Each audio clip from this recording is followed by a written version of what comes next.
For the past 2.5 weeks, a regional conflict has been spiraling out of control, pitting Israel and the US against Iran and throwing the Middle East into chaos. Let's break down what's happening on the ground right now. And we have to start with the staggering human cost. Inside Iran, the impact has just been immense.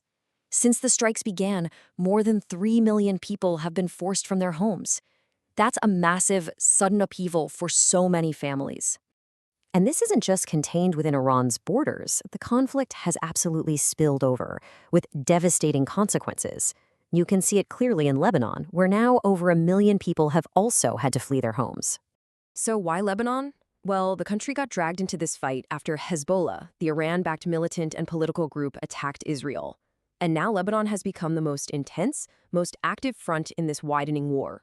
Okay, so let's really zero in on Lebanon, because this is where things are escalating the fastest right now, with major military moves from both sides. Israel's offensive has ramped up dramatically. First, it was the sustained airstrikes on Beirut's southern suburbs. Then came this huge forced displacement order, telling people to leave an area stretching 40 kilometers deep into Lebanese territory, all the way to the Zaharani River. And now we have confirmation. Israeli ground troops have moved into southern Lebanon. Of course, Hezbollah is fighting back hard. They're reporting rocket attacks targeting Israeli troops in the hilltop town of Hayam. They also claim to have scored direct hits on Israeli tanks. The fighting on the ground is incredibly intense, and it shows absolutely no signs of slowing down. And get this, Hezbollah is claiming they've targeted 5 Israeli tanks in just the last 24 hours.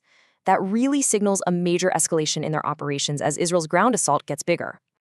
And the humanitarian consequences? They're just staggering. This chart really puts it into perspective.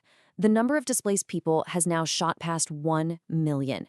Think about that, a massive upheaval. And alongside that, tragically, the death toll is now approaching 900 people. So now let's switch gears and look at the diplomatic front. Because while all this fighting is raging, we're getting some really confusing signals out of Israel about the possibility of peace talks. Yeah, the signals are starkly different. On one hand, you have President Herzog warmly welcoming a French offer to host talks. But then, on the other hand, you have the Foreign Minister Gideon Sa'ar saying absolutely not to the very same idea. And even as Prime Minister Netanyahu appoints an aide to prepare for future talks, his military chiefs are making it crystal clear. This assault will not stop until Hezbollah is disarmed.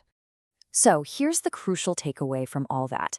While talks might happen down the road, Israel's immediate priority is completely clear. They believe a military objective, disarming Hezbollah, has to be achieved before any real diplomacy can even begin. That explains the contradiction, right? The politicians might be open to dialogue later, but it's the military objective that's driving all the action right now. Now let's zoom out and look at the wider regional player here, Iran. It's facing these relentless attacks on its own soil, and how it's responding is really reshaping the security situation across the entire region. Inside Iran, the toll from U.S. and Israeli attacks just since February 28th has been severe. The country's health ministry is reporting that nearly 1,500 people have been killed, with almost 19,000 civilians injured. So how is Iran reacting? Well, it's basically a two-track strategy. It's continuing its own retaliatory strikes, for sure, but it has also issued a very direct, very public warning to its Arab neighbors, the ones that host American military assets. An Iranian army spokesman pretty much laid out their thinking.